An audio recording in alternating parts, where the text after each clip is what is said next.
Hello,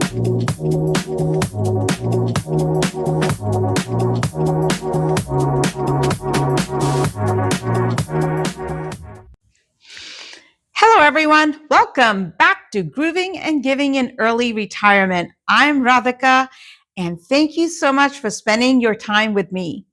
On this channel, I talk about retiring early, grooving in early retirement, giving back to my local and global communities, and the glue that holds it all together, financial freedom, a key ingredient. In today's video, I am talking about 5 things you want to do before you decide to retire early. I left my career in the middle of the pandemic. After 23 years, I retired before I turned 50. And before I retired, I made sure my house was in order. And I want to share all of those with you. So let's go. Okay, here are the 5 things you want to consider. Okay, number 1, gather your forms and data that you're going to need to make this amazing and awesome decision of your life. Number 2, organize that data into 4 categories. Number 3, consult with the necessary advisors. Number 4, take into consideration and have a plan for your medical needs. Number 5, make a plan for all this free time you're suddenly going to come into. Okay, let's deep dive into each one of them one at a time. Number 1, gather all the data and forms. This is a really important step. This is like the foundation to a house. If you don't get the foundation right, the rest of the house is going to be wonky no matter what you do. So this is an important aspect, and it does not matter whether you're gathering the data electronically or in paper. This is substance over form. The form of the information does not matter. Gather all the information. This also includes gathering things like your pension benefits, should you be lucky to have them. It also means gathering information about your government benefits. In the United States, that's your Social Security statement. You want to gather it, you want to look at it, you want to make sure that it has all your work history, because your work history will determine your benefit at your retirement age. You also want to gather forms. For instance, if you are going to roll over your employer's 401k into an IRA, which you really should, for reasons I'll just explain. 1, your 401k's administrative costs are really high. The control that you have over your investments is a little bit low, and the options that you might have in your 401k plan are going to be significantly less versus if you roll it over into an IRA. You'll have more control, and you can also, if you have other IRAs, you can mingle that together and you'll have more control. And one last thing to look up, right? So get those forms ready to go. If you're going to sign up for your employer's COBRA, get those forms ready to go. So step 1 was gathering all the information. Step 2, organize that information into 4 categories: assets, liabilities, income, expenses. Let's talk about assets. Assets are those things that can be monetized to give you value. They have value.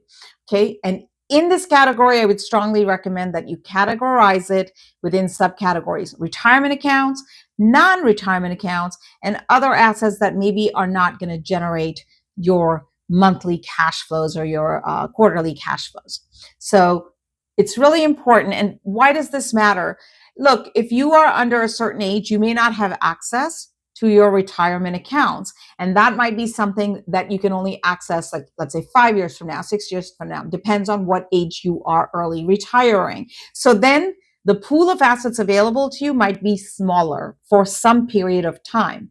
And your advisor is going to want to know this. You may have assets. For instance, your house is a perfect example. Your house is definitely an asset, but it may not be generating monthly cash flow for you because you're living in it. Or you may have other types of assets like artwork or, I don't know, a pot of gold. Gather all that information and categorize it, list it, put it all in a spreadsheet. Now, some people are going to say, oh, spreadsheet, oh, don't like it, don't care about it. Folks, don't look at this as putting numbers on a spreadsheet. Look at it as a jigsaw puzzle. Each puzzle piece matters. And when you put it in the right spot and you're done with the puzzle, there's a picture of you enjoying and doing the things that you like in your early retirement, whether it's sitting on the beach, drinking Mai Tais, whether it's reading a book, whether it's going fishing, whatever it is. All the work you do in these steps will basically lead to your freedom. You're going to break free from the chains. So take this step as a step towards your freedom. Okay, so you're going to categorize all your assets. Then you're going to put down all your liabilities. This is money you owe. Maybe you have a mortgage still. Maybe you have car payments. Maybe you have some other kind of debt. Now, my suggestion would be that you pay off all your debts before you consider early retiring. But counterpoint, you could say, hey, when I early retire, my plan is to sell the house, sell the car, sell everything, and do full-time travel. A lot of people do that. Sure, that's definitely a way to go, right? Now we're going to go to the income and expense side of the house. List out all your income that you have today. But the more important step is that you adjust it for what you think your income is going to look like in your early retirement. Obviously, if you're working right now and you're going to leave your job, that income is going to go down. It's going to go south. And if you are going to be the person who is going to rely on, let's say, Social Security, this is talking to US people, then keep in mind that when you are looking at your Social Security statement now, there is a statement in there that tells you that these are your benefits, assuming you are still contributing a certain amount of money into your Social Security contribution fund. Now, obviously, if you're not going to work, that's going to go down. So your Social Security benefit at whatever age you're going to look at is going to go down. Now, think about any other income that you might have. For instance, if you have a house and you think you're going to travel full time, you're not going to sell the house, but you're going to rent the house out. Well, now you're going to have more income. So what you're doing is listing out the income you have now, and then you're making adjustments for what you think your income is going to look like in early retirement. Once you're done with the income side of the house, let's go to the expense side of the house.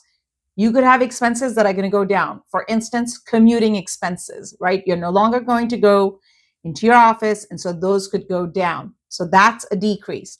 But then you could have expenses that are going to go up. If you're going to travel, that's going to go up. Now, the one thing, and this is for US people again, one of the things that is one of the biggest challenging things in early retirement is health insurance.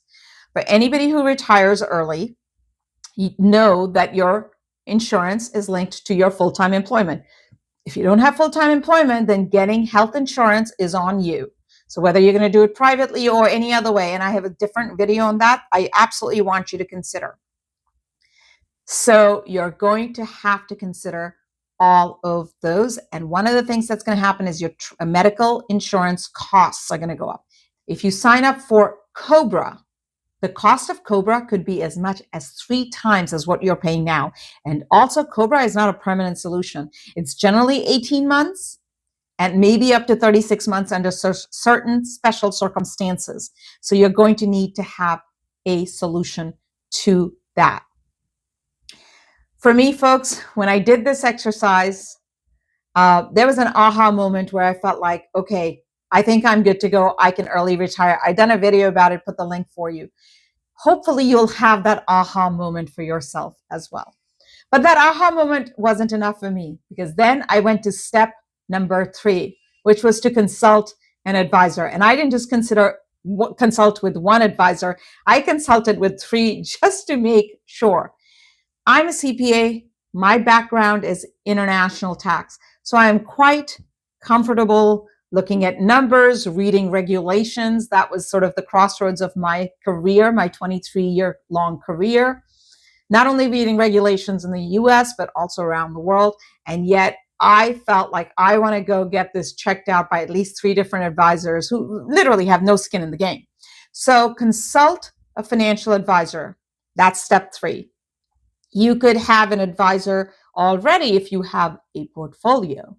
If you don't have a portfolio, you may have a 401k, and you can use the administrator of that to help you with retirement planning. They definitely offer a lot of tools. You might even be able to talk to a planner or an advisor through them.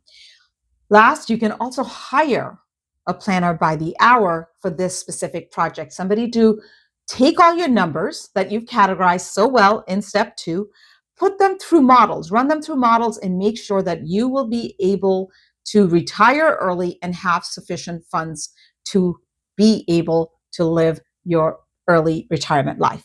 Okay, so that's an important step. In step 3, you also want to make sure you're talking to a tax advisor, a tax accountant.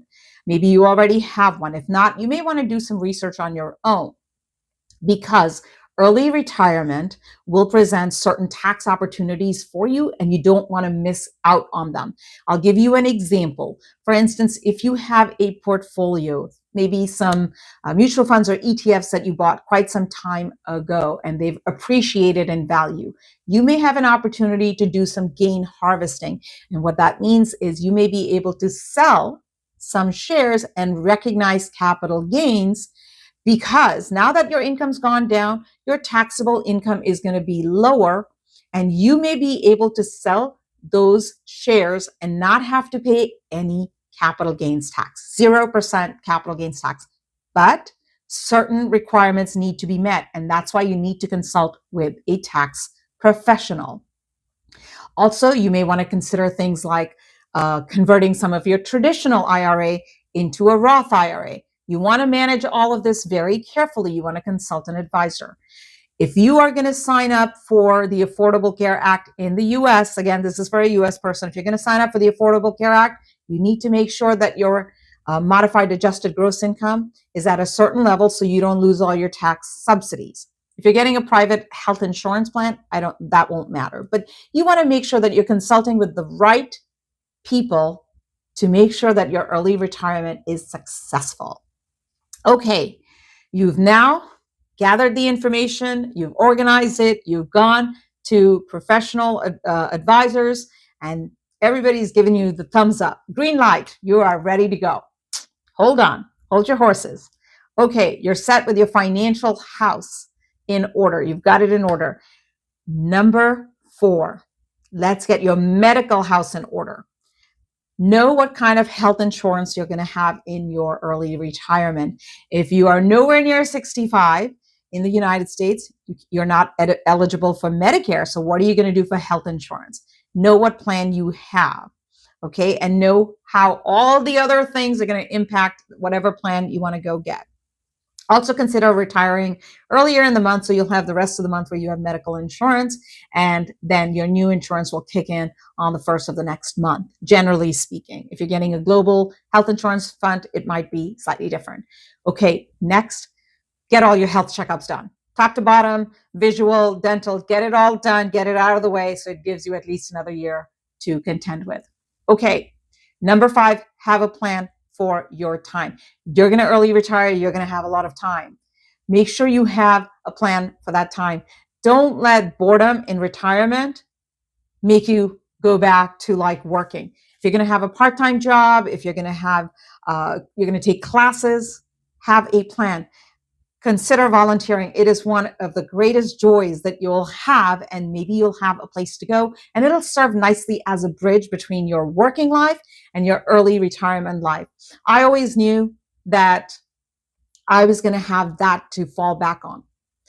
I started a not-for-profit in 2012 called the Childhood for Children. And in my early retirement, I'm operating that organization as a full-time volunteer, and it takes up my time, and I absolutely love it. I knew that this was going to be my get out of corporate America, get out of jail free card, and I absolutely love it. Make time for the things that you didn't have time for. I have a video about my favorite things in early retirement. I hope you'll give it a watch.